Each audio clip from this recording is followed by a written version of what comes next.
ANMR ನ್ಯೂಸ್ಗೆ ಸ್ವಾಗತ. ಇದು ಒಳ್ಳೆ ಕ್ಯಾಚ್. ಎಳಿ ವಿರಾಟ್ ಎಳಿ ವಿರಾಟ್ ವಿರಾಟ್ ಎಳಿ, ವಿರಾಟ್ ವಿರಾಟ್ ಎಳಿ. ವಿರಾಟ್ ವಿರಾಟ್ ಇದು ಮುರಿದೋಗತ್ತೆ. ಬರೀ ಶಕ್ತಿಶಾಲಿ ಆಗಿದ್ದಿದ್ರೆ ಮುರಿದೋಗ್ತಿತ್ತು. ಅದು ಫ್ಲೆಕ್ಸಿಬಲ್ ಆಗಿನೂ ಇದೆ.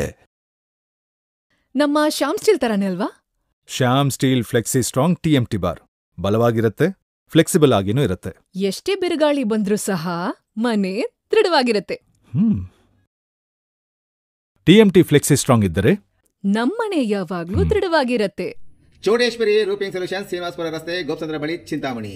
ಸದರಿ ಅಂಗಡಿಯಲ್ಲಿ ಜುಲೈ ತಿಂಗಳಿನಲ್ಲಿ ಹೊಸ ಆಫರ್ ಘೋಷಣೆ ಮಾಡಿದ್ದು, Shyam steel primary TMT bar ಮತ್ತು ಅಪೋಲೋ ರೂಪಿಂಗ್ ಶೀಟ್ಗಳಿಗೆ ಪ್ರತಿ 1 ಟನ್ ಖರೀದಿ ಮಾಡಿದರೆ 10 ಗ್ರಾಂ ಬೆಳ್ಳಿ ಕಾಯಿನ್ ಉಚಿತವಾಗಿ ನೀಡಲಾಗುವುದು. ಅಥವಾ 5 ಟನ್ ಅಪೋಲೋ ಶೀಟ್ ಮತ್ತು ಶ್ಯಾಮ್ ಸ್ಟೀಲ್ TMT ಕಂಬಿ ಖರೀದಿ ಮಾಡಿದರೆ 1 ಹೀರೋ ಸೈಕಲ್ ನೀಡಲಾಗುವುದು.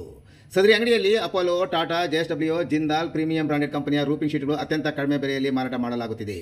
ಒಮ್ಮೆ ಭೇಟಿ ಕೊಡಿ. ಶ್ರೀ ಚೌಡೇಶ್ವರಿ ರೂಪಿಂಗ್ ಸೊಲ್ಯೂಷನ್ಸ್, ಶ್ರೀನಿವಾಸಪುರ ರಸ್ತೆ, ಗೋಪ್ಸಂದ್ರ ಬಳಿ, ಚಿಂತಾಮಣಿ.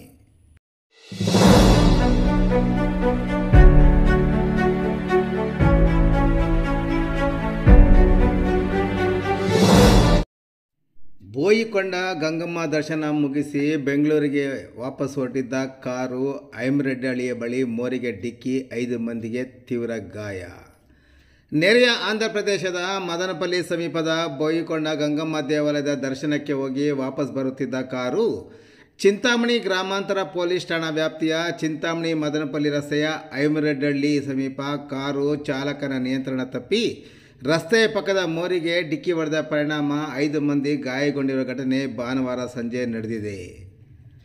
ಅಪಘಾತದಲ್ಲಿ ಗಾಯಗೊಂಡವರನ್ನು ಬೆಂಗಳೂರಿನ ಯಲಹಂಕ ತಾಲೂಕು ಚಿಕ್ಕಜಾಲ ಸಮೀಪದ ಮಾರನಾಯಕನಹಳ್ಳಿ ಗ್ರಾಮದ 40 ವರ್ಷದ ಲಕ್ಷ್ಮೀಕಾಂತ್, 34 ವರ್ಷದ ಅನಂತಕುಮಾರ್, 45 ವರ್ಷದ ವೆಂಕಟೇಶ್, ಮೀನುಕುಂಟೆ ಗ್ರಾಮದ 38 ವರ್ಷದ ಅಂಬರೀಶ್ ಮತ್ತು 40 ವರ್ಷದ ರಾಮಚಂದ್ರ ಎಂದು ಗುರುತಿಸಲಾಗಿದೆ.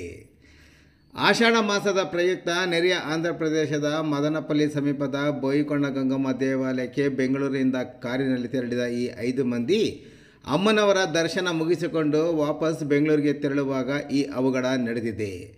ಕಾರು ಮೋರಿಯ ತಡೆಗೋಡೆಯ ಮಧ್ಯಕ್ಕೆ ಡಿಕ್ಕಿ ಹೊಡೆದ ಪರಿಣಾಮ ಕಾರು ಸಂಪೂರ್ಣವಾಗಿ ಜಖಂಗೊಂಡಿದ್ದಲ್ಲದೆ ಕಾರಿನಲ್ಲಿದ್ದ 5 ತೀವ್ರ ಗಾಯಗಳಾಗಿವೆ. ಕೂಡಲೇ ವಿಷಯ ತಿಳಿದ ಕೂಡಲೇ ಚಿಂತಾಮಣಿ ಗ್ರಾಮಾಂತರ ಠಾಣೆ ಪೊಲೀಸರು ಅಪಘಾತದ ಸ್ಥಳಕ್ಕೆ ತೆರಳಿ ಗಾಯಾಳುಗಳನ್ನು ಚಿಂತಾಮಣಿಯ ಸಾರ್ವಜನಿಕ ಆಸ್ಪತ್ರೆಗೆ ದಾಖಲಿಸಿ ಪ್ರಥಮ ಚಿಕಿತ್ಸೆ ಕೊಡಿಸಿದ ನಂತರ ಹೆಚ್ಚಿನ ಚಿಕಿತ್ಸೆಗಾಗಿ ಚಿಕ್ಕಬಳ್ಳಾಪುರ ಜಿಲ್ಲಾ ಆಸ್ಪತ್ರೆಗೆ ರವಾನಿಸಲಾಗಿದೆ. ಪ್ರಕರಣ ಚಿಂತಾಮಣಿ ಗ್ರಾಮಾಂತರ ಠಾಣೆಯಲ್ಲಿ ದಾಖಲಾಗಿದೆ.